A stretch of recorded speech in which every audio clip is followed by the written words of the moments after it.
compartir la palabra del Señor. Esta noche vamos a tener un tiempo para meditar en ella. En Apocalipsis, vamos a abrir la palabra del Señor en Apocalipsis.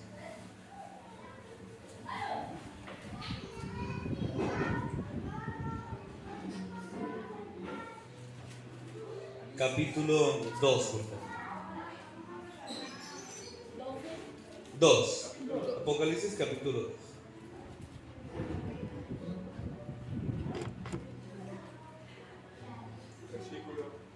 Del versículo, ya le digo, el versículo 17, 12 al 17. 12 al 17. Muy bien. Vamos a leer, bueno, aquí en el mensaje está en la Dios habla hoy, pero vamos a leer en la Reina Valera.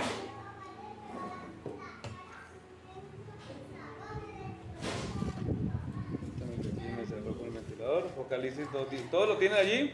¿Ya me ganaron? Muy bien. ¿Gozar de noche? Dice así para todos.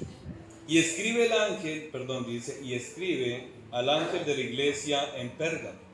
Dice que el que tiene la espada aguda de dos filos dice esto: yo conozco tus obras y dónde moras, donde está el trono de Satanás, pero retienes mi nombre y no has negado mi fe, ni aun en los días en que Antipas, mi testigo fiel, fue muerto entre vosotros donde mora Satanás. Pero tengo unas pocas cosas contra ti. ¿Cuántas cosas tienen? Pocas cosas contra ti. Que tienes ahí a los que retienen la doctrina de Balaam, que enseña a Balaar. Dice, a poner tropiezo a los hijos de Israel, a comer de cosas sacrificadas a los ídolos y a cometer fornicación. Y también tienes a los que retienen la doctrina de los nicolaitas, los que yo aborrezco. Por tanto, arrepiéntete, pues si no vendré a ti pronto y pelearé contra ellos con la espada de mi boca. El que tiene oído, ¿qué tiene oído qué? Oiga lo que el Espíritu dice a las iglesias. Al que venciere, daré de comer del maná escondido, y le daré una piedrecita blanca, y en la piedrecita escrita un nombre nuevo, el cual ninguno conoce sino aquel que lo recibe. ¿Amén? Amén. Bueno, muy pocas veces hablamos o se habla acerca de este tema en Apocalipsis. Algunos, pues al leerla les da miedo, les da temor por las figuras literarias que allí están, ¿cierto? Ahora no vamos a ahondar en esta noche en un tema de Apocalipsis total, pero sí vamos a hablar de un tema muy especial que se ha titulado Límites Claros.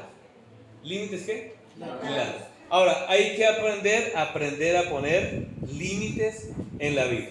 Entonces, límites claros nos relaciona a nosotros con el texto en el cual el apóstol, Dios le habla en la iglesia, a la iglesia para que la puedan compartir, y está dirigida a 7 iglesias. Dentro de ellas está la iglesia de Pérgamo. Ahora, la iglesia de Pérgamo era una ciudad, o era una de las ciudades donde se encontraban bibliotecas, donde la gente iba a consultar. Era una ciudad donde la gente leía mucho, iban a consultar mucho. Era una ciudad muy importante.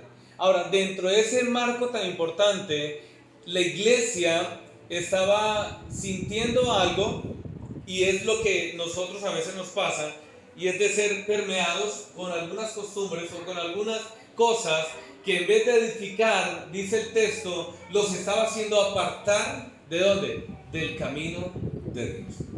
Ahora, el apóstol Juan fue uno de los sobrevivientes porque quisieron acabarlo, quisieron matarlo. ¿Se acuerdan cómo lo iban a matar a él? ¿En qué lo metieron a él? Al apóstol Juan, el de la iglesia de Apocalipsis, de la carta de Apocalipsis. ¿No han leído? ¿Se acuerdan? ¿Alguien se acuerda cómo? Dicen que a él lo metieron en una caldera con aceite hirviendo. iban a fritar. Iban a fritar pollo. Iban a fritar carne. Iban a fritarlo a qué? A él. Literalmente lo metieron a ese lugar. Ahora, no murió. Lo metieron allí y él salió ileso. ¿Se pueden imaginar? Salió ileso. No le pasó nada. Y él huye. Y es allí donde Dios le revela. Estoy parafraseando para poder adelantar lo que el mensaje nos quiere dar a entender. Huye y Dios le revela, se manifiesta a él, dándole mensajes a diferentes iglesias en diferentes momentos. Cada una, usted lee del capítulo 1, Dios tiene cosas a favor, pero también tiene cosas que en contra. Y aquí le dice, tengo unas pocas cosas contra ti. Y empieza a mencionarlas.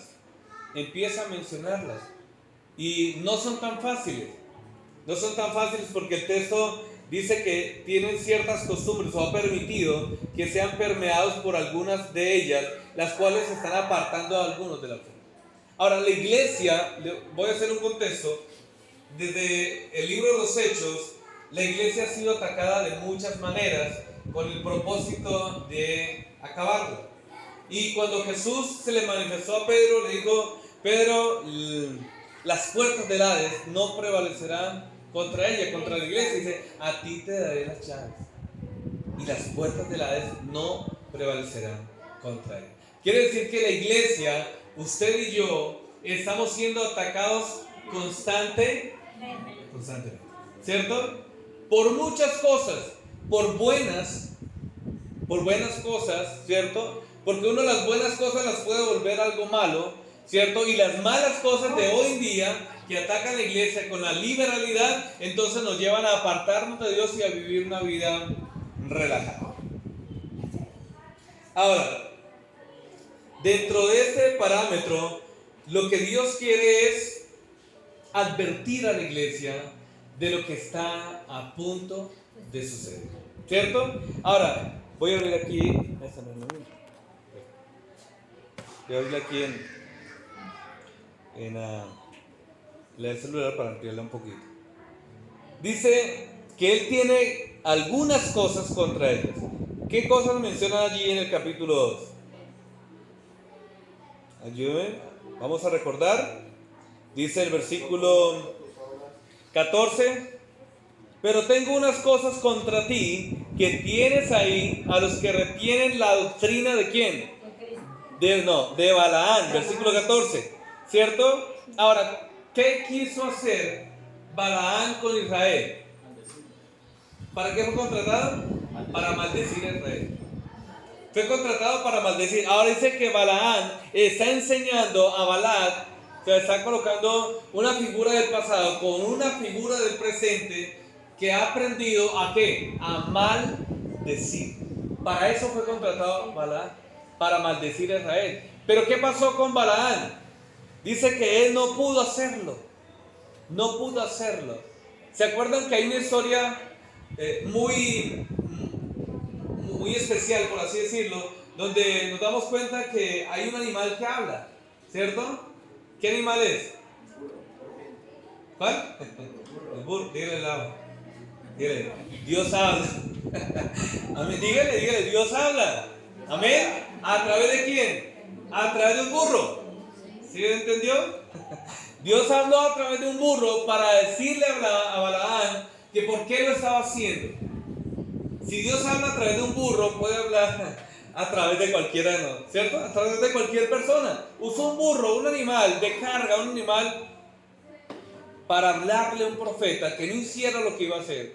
Porque en esa maldición que le estaba declarando, Dios no estaba presente. Entonces, Dios le habla a Juan diciéndole que hay algunas cosas de ellas con las que él no está de acuerdo. Ahora, ¿para qué se hizo la palabra de Dios? ¿Para qué está la palabra de Dios? ¿Para qué está la Biblia? ¿Para qué está la palabra de Dios? Para leerla, para aprenderla, ¿para qué más? Para retenerla, ¿cierto? Y Dios le dice, hay gente que en vez de bendecir, de levantarse para bendecir, se levanta para maldecir. Y dice que esa enseñanza de Balac lo está haciendo de esa manera. está maldiciendo al pueblo, en este caso no tanto el pueblo de Israel, sino el pueblo de Dios. Para maldecir al pueblo de Dios. Ahora, maldecir significa decir mal o proclamar un mal sobre alguien, ¿cierto? Ahora dice que no solamente se ha puesto de esa manera, sino que ha sido puesto como tropiezo. ¿Ha sido puesto como qué? Como tropiezo. Dice ante los ojos de Israel. Ahora, ¿cómo está haciendo tropiezo? Allí describe la manera en que está haciendo de tropiezo. Y está haciendo de tropiezo de una manera muy sutil. Y es a través de la comida, ¿cierto? Está haciendo... Ahora, pero entonces especifica. Mire que Dios no deja nada al azar. No dice comida, o sea que si yo como es malo. Si me ven comiendo es malo. Si me como un tamal es malo. Si me como una natilla es mala.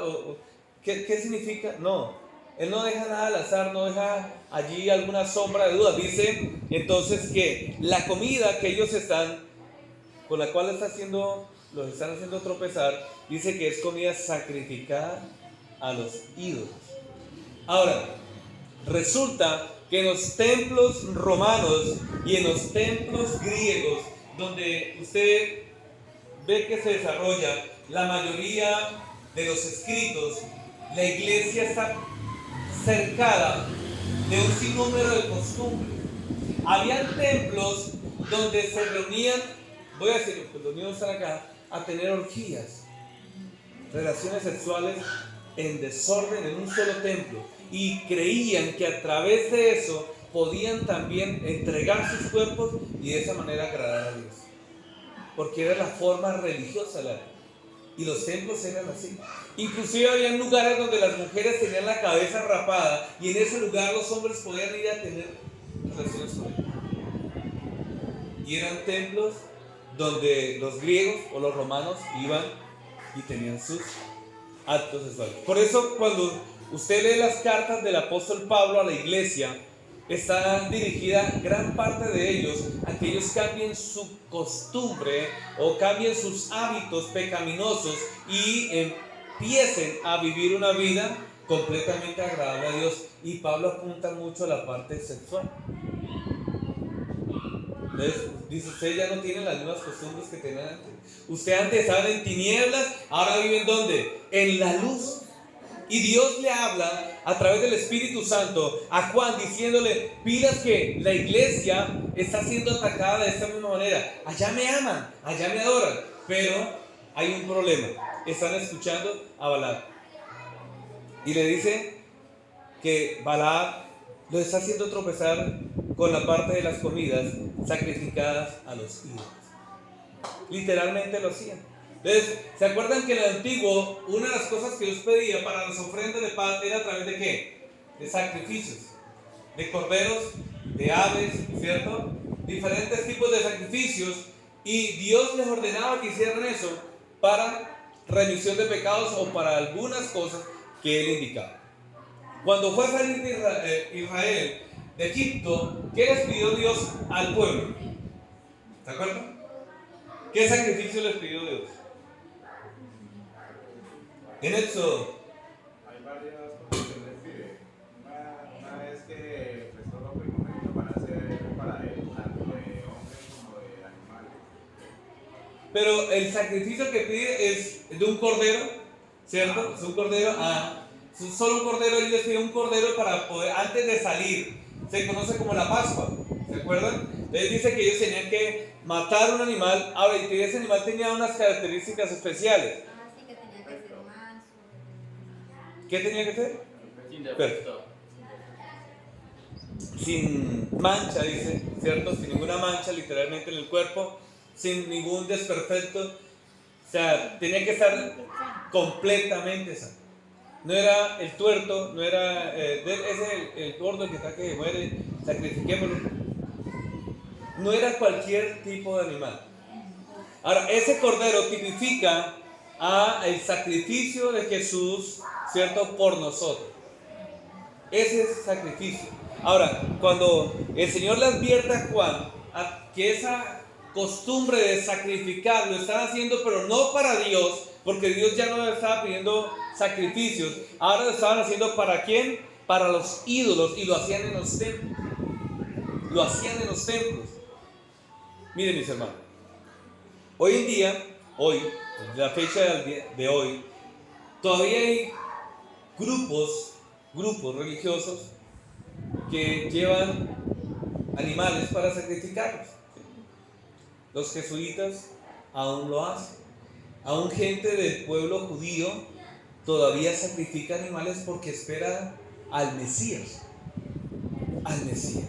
Ahora, ha habido una moda de aprender mucho acerca de todo lo que tiene que ver con la parte judía, las costumbres y todo ello. Ahora, nosotros no somos judíos, nosotros somos gentiles, o sea que no somos del pueblo judío. Nosotros no celebramos las mismas costumbres de ellos, nosotros no tenemos las mismas fiestas. Cuando se hace alguna reunión con un énfasis especial, recordando alguna fecha de esas, pues se hace recordando eso, pero no lo hacemos de acuerdo al calendario que ellos manejan, no lo hacemos nosotros, no entramos dentro de esas fiestas. Recordamos, sí, porque la Biblia habla de 7 fiestas, las recordamos, algunos las conmemoran, las mencionan, pero no las hacemos. No llevamos ahora a sacrificar animales, porque dentro de esa costumbre está aún sacrificar animales, esperando que Jesús vuelva por su iglesia. Y sabemos que Jesús ya vino, cierto, a predicar el reino de Dios, pero un día volverá a llevar a su iglesia. Esos sacrificios de ídolos, entonces, los están llevando a apartarse de la verdadera adoración y del verdadero sacrificio. Ahora, nosotros debemos presentar nuestro cuerpo en sacrificio vivo, santo y agradable a Dios. Vamos a Romanos, por favor. Romanos capítulo 12. Romanos 12.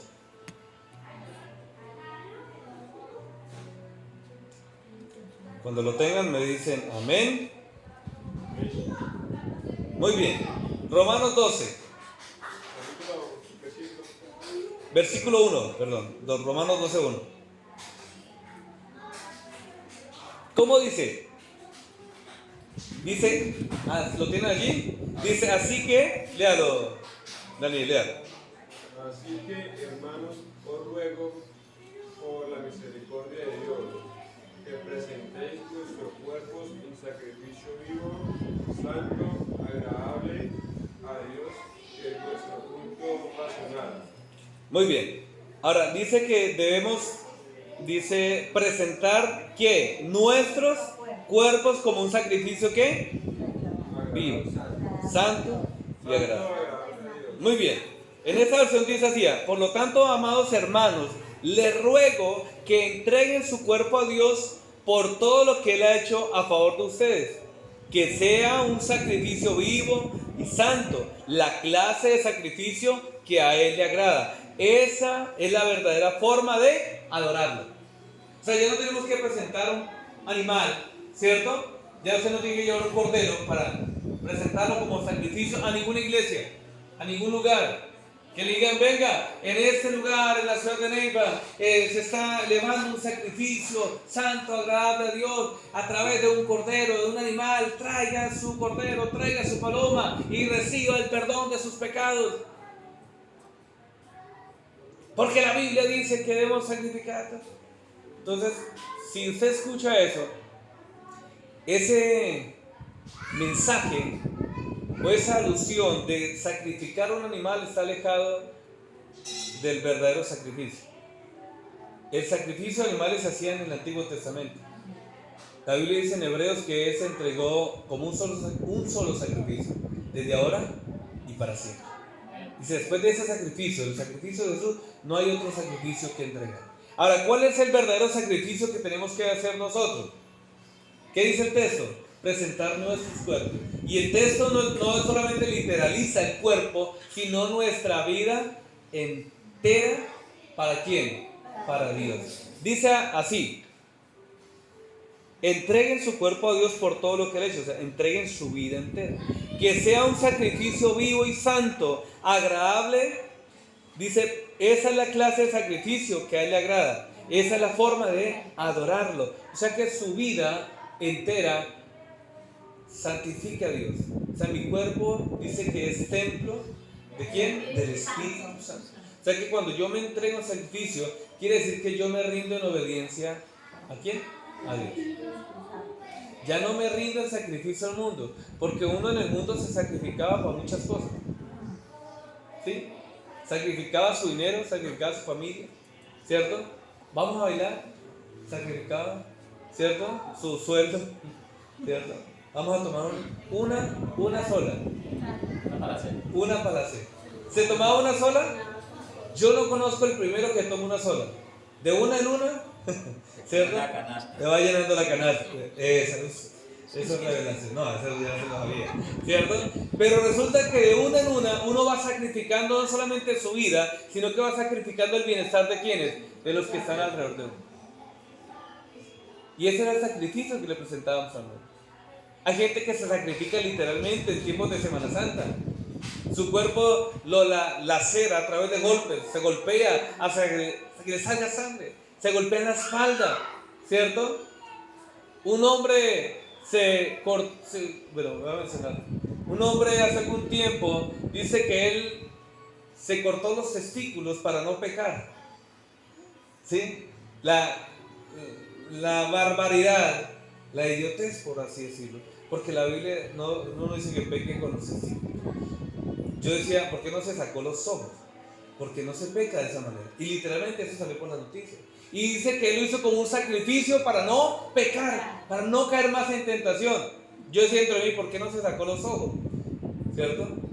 Porque la mayor parte del pecado entra por los ojos. Ahora, ¿por qué no se sacó el cerebro? Porque la Biblia dice en Santiago 1:14, estamos estudiando, que uno es tentado de sus propios o los malos pensamientos que uno tiene. ¿Sí? Entonces, como usted se sacrifica, entonces, ¿cómo se va a sacrificar usted? ¿O cómo va a presentar su cuerpo en sacrificio? Que usted se rinda en obediencia a Dios. Que usted ya no le sirva más al pecado. Si antes usted se rendía al licor y beber, así, ¿no? Ya no rinda su vida al licor, rinda al Señor. Ahora lo que usted gastaba en licor, gástelo en el bienestar de su familia, gástelo en usted mismo también. Pero resulta que ya ahí sí nos duele sacrificar, ¿cierto? Eso vale mucho, ¿cierto? ¿Un pollo? No, compremos medio. Pero cuando estaba borracho, vea lo que quiera, vea que yo pago, ¿cierto? ¿Es así o no es así?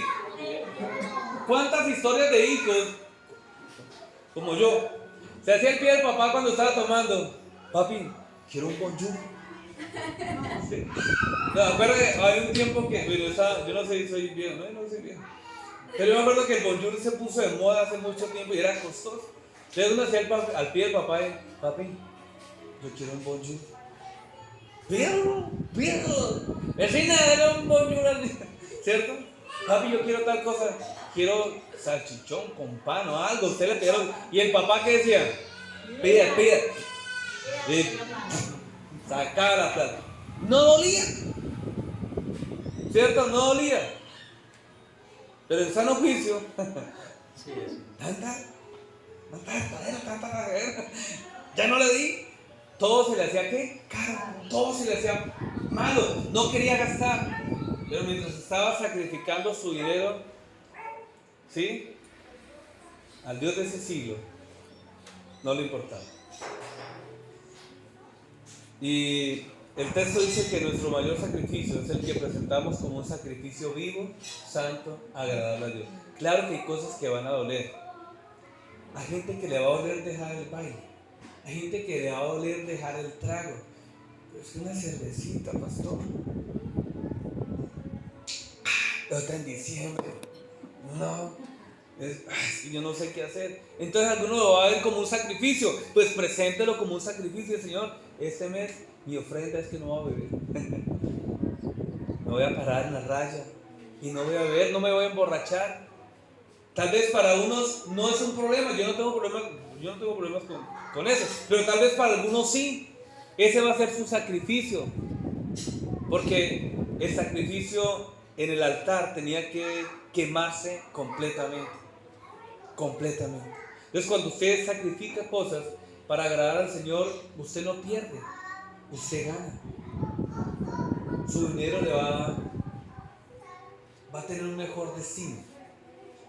No va a ir a Bavaria, no va a ir a otras empresas. Su dinero va a ir a su familia. Sus hijos, los nietos van a decir: ay, abuelito, gracias, gracias, papá.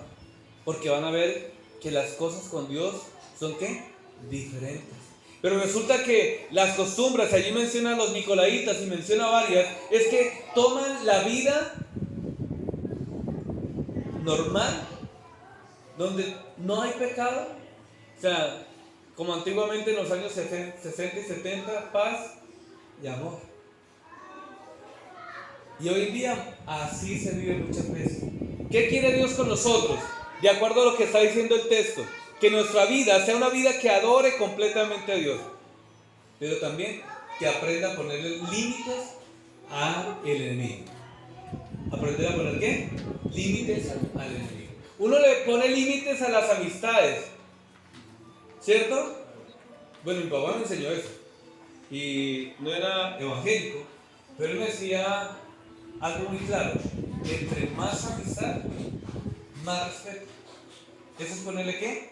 Límites, ¿cierto? Eso es ponerle límites. Al enemigo hay que ponerle límites. O sea, no es negociar, hay que ponerle límites. Entonces, si yo estoy con Dios, digo al enemigo: usted no se mete en mi casa, ¿cierto? Usted no se mete en mi casa. Si yo estoy con Dios, digo al enemigo: hasta allí entra. Si me ha estado estorbando antes, si me ha estado dañando la vida, hasta aquí, no más. O sea, no entra más en mi vida. Al único que no hay que poner límites es ¿a quién? A Dios. Pero resulta que a Dios sí le ponemos ¿qué? Límites muchas veces. Si Dios quiere el domingo, ¿cierto? ¿Sí no me ha pasado así? Si Dios quiere el domingo voy a la iglesia. William, gracias por invitarme. Si Dios quiere. Si Dios quiere voy al grupo que usted me invitó. Si Dios quiere voy al grupo ¿de qué? De conexión. Uno le pone ¿qué? Límites a Dios, ¿cierto? Y mete a Dios cuando lo normal debería ser: voy a ir a la iglesia. ¿No va? Si Dios quiere voy el domingo a la iglesia. Gracias, gracias. ¿Cierto? Pero ese no es si Dios quiere, sino si me queda ¿qué? Tiempo. Si puedo. Si no me da pereza. ¿Cierto? Amén. Ay, ay, ay. Listo. Ya va a terminar, tranquilo. El texto de Apocalipsis es una advertencia a la iglesia. Es una advertencia a la iglesia. Apocalipsis 2 nos habla del cuidado de nosotros. Nos dice que ha sufrido, la iglesia ha sufrido. Todos nosotros, cuando empezamos a caminar con Dios, sufrimos de muchas maneras. Uno a veces sufre el rechazo de quienes dicen estar cerca de uno, de quienes dicen amarlo. Sufre el rechazo de los amigos porque dicen: ya con él no me junto, ya con ella no hablo, porque solamente habla ¿de quién? De Dios. Me tiene hasta aquí. ¿Y sufre qué? Sufre el rechazo. Yo antes era así: mire, lo invito, vamos a la iglesia. No, ya no. ¿Sufre qué? Rechazo.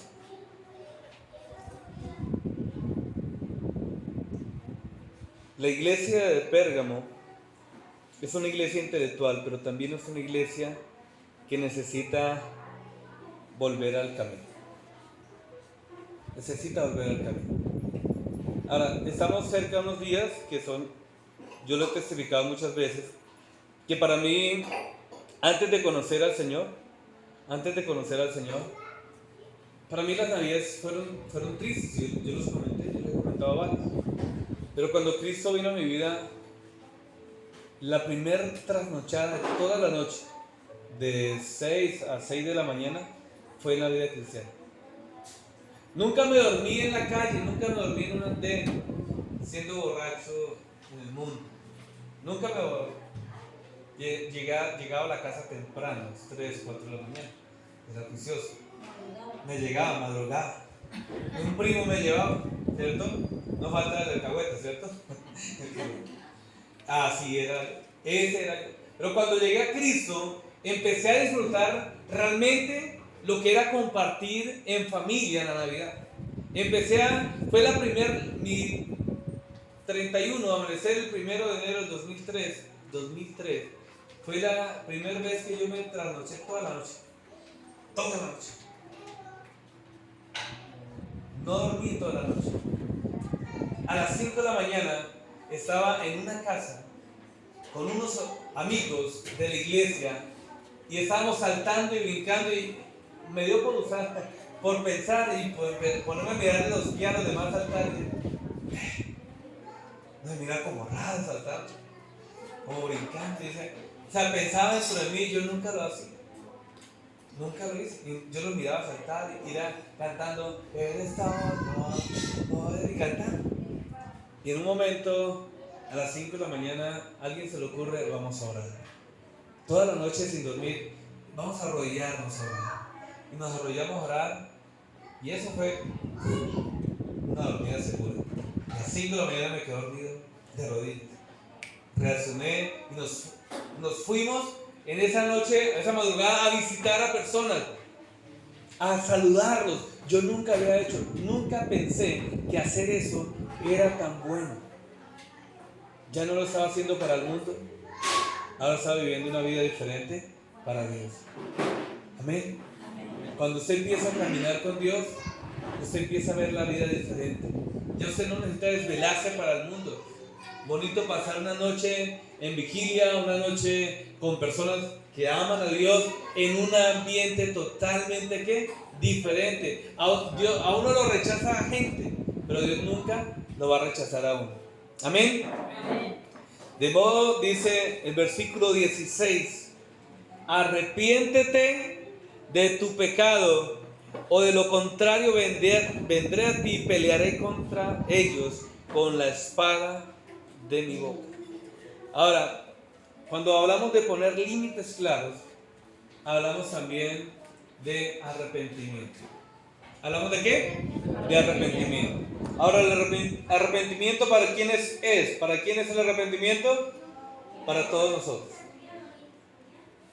¿Cierto? Para todos nosotros. Es el arrepentimiento. Ahora, el arrepentimiento no es para los que están afuera y que decimos han pecado. Ellos son los pecadores. Significa que es para todos los que deciden buscar a Dios y rendirse completamente. ¿Cuándo? El arrepentimiento es tomar límites. Vamos a apagarlo allí. ¿Lo van a apagar?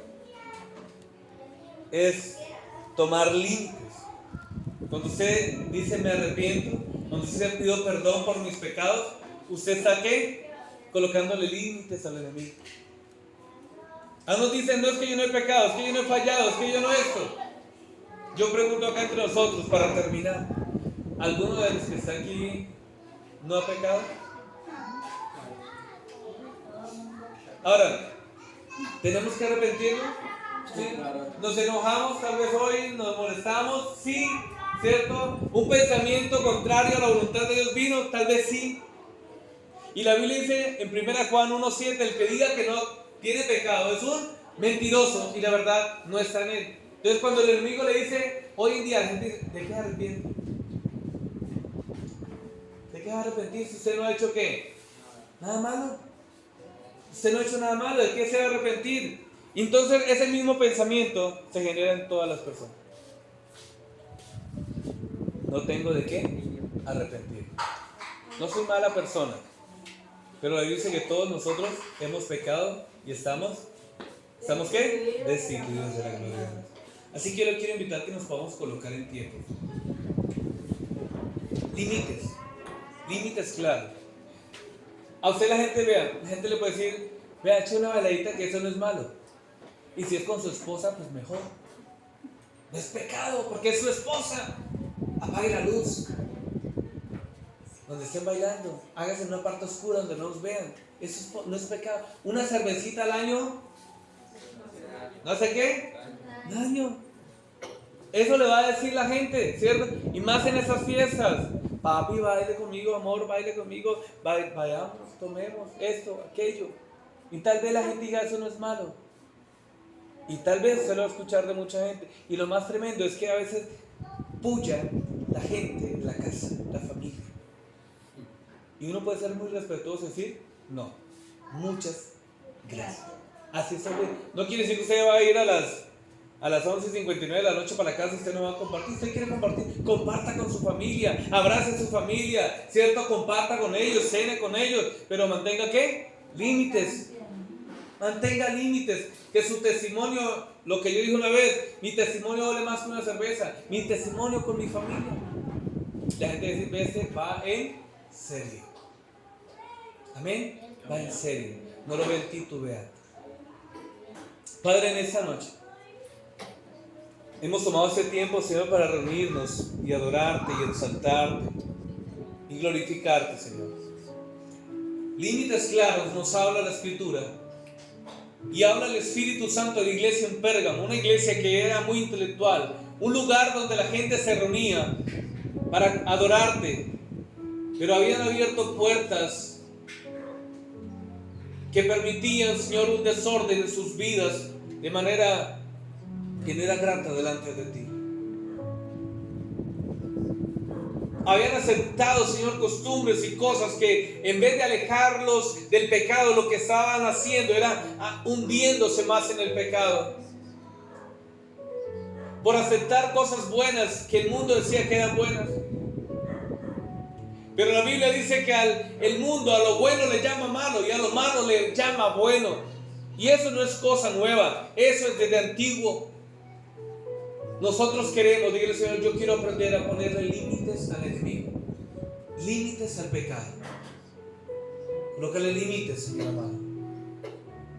Si yo puedo hoy decirle no a eso que me aleja de ti, dígale, Señor, ayúdame a decirle no a eso que me aleja de ti. Y aquí está mi vida, Señor, completamente rendida delante de ti. Mi vida entera, Señor, como un sacrificio vivo. Tal vez me cuesta esto, tal vez dice, me cuesta dejar el cigarrillo, tal vez me cuesta dejar los malos pensamientos, tal vez me cuesta dejar el baile, me cuesta dejar el trago, las malas palabras, me cuesta dejar esto y esto. Y el Señor, yo lo presento como un sacrificio vivo y voy a hacer, Señor, lo que se me alcance para que esas cosas, Señor, no salgan más de mi vida, para que no sean más parte de mi vida. Dígale, hoy tomo la decisión de arrepentirme de mis pecados. Yo, Señor, como pastor, como papá, como líder, como hijo, me arrepiento de mis pecados, Señor. Dígale, Señor, yo me arrepiento de lo malo que yo haya hecho, de mis enojos, de mis iras, de mis palabras, de las cosas que no hayan sido gratas para ti. Hoy me arrepiento y te pido perdón por mis pecados, Señor. Dígale, aquí está mi vida, Señor. Quiero vivirla para ti, Señor. Quiero vivir una vida, Señor, que te exalte y te glorifique. Dice, Señor, aquí está mi corazón, aquí están mis pensamientos, aquí está todo mi ser. Te amo, Señor. Te adoro con toda mi alma, con todo mi corazón. Y te bendigo, Señor, en esta noche. En el nombre de Jesús. Amén y amén. ¿Qué tal si le da un fuerte aplauso al Señor, por favor? Amén. ¿Pueden tomar asiento un momentico? Bueno, tenemos